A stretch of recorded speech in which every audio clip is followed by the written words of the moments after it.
السلام عليكم ورحمة الله وبركاته.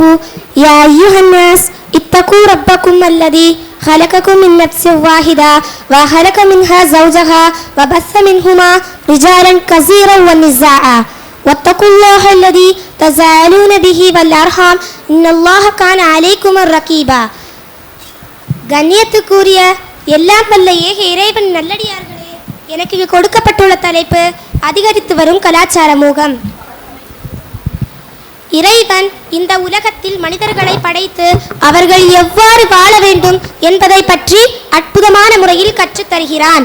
வலக்கது கர்ரம்னா பனி ஆதம, ஆதமுடைய மக்களை மேன்மைப்படுத்தினோம். இறைவனோ மனிதர்களை மற்ற உயிர்களை விட சிறப்புப்படுத்தி மேன்மைப்படுத்தியிருக்க, மனிதர்களோ இறைவன் வழங்குகின்ற கண்ணியத்தையும் மகத்துவத்தையும் மறந்தவர்களாக பல கலாச்சார மோகத்தில் திகழ்கிறார்கள்.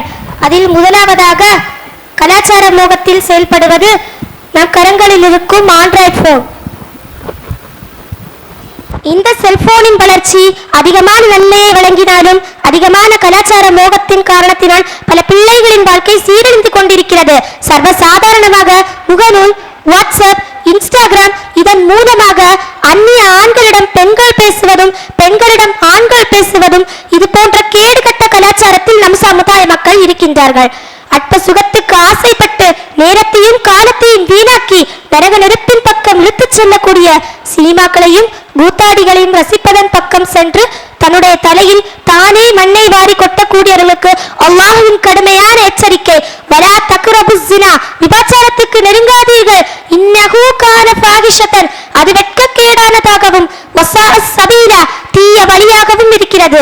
இன்றைய காலகட்டத்தில் ஆண்கள் பெண்களை போன்றும் பெண்கள் ஆண்களை போன்றும் ஆடைகளிலும் அலங்காரத்திலும் தன்னை மாற்றிக்கொண்டு கலாச்சார மோகத்தினால் தன்னை கொன்று இறைவனின் சாபத்திற்கும் கோபத்திற்கும் ஆளாகின்ற மக்களாக ஒரு சிலர் மாறி வருகின்றார்கள். இந்த கலாச்சார மோகம் நம்மை தொழுகையின் பக்கமிருந்தும் சமுதாயத்தின் பக்கமிருந்தும் தூரமாக்குகிறது.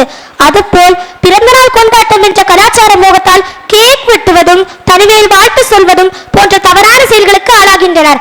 இந்த கலாச்சார மோகத்தை மார்க்கத்தின் பக்கமிருந்தும் குர்ஆன் ஹதீஸ் அடிப்படையில் நம் வாழ்க்கை அமைத்துக் கொண்டால் இந்த நவீன கலாச்சார மோகத்திலிருந்து நம்மை பாதுகாத்துக் கொள்ள முடியும். அல்லாஹ் குர்ஆனில் கூறும்போது, எனது போதனையை புறக்கணிப்பவனுக்கு நெருக்கடியான வாழ்க்கை உண்டு, அவனை யௌமல் கியாமத்தி அமா, கியாமத் நாளில் குருடனாக எழுப்புவோம். என் இறைவா, நான் பார்வையுடையவனாக இருந்தேனே, ஏன் என்னை குருடனாக எழுப்பினாய் என்று அவன் கேட்பான்.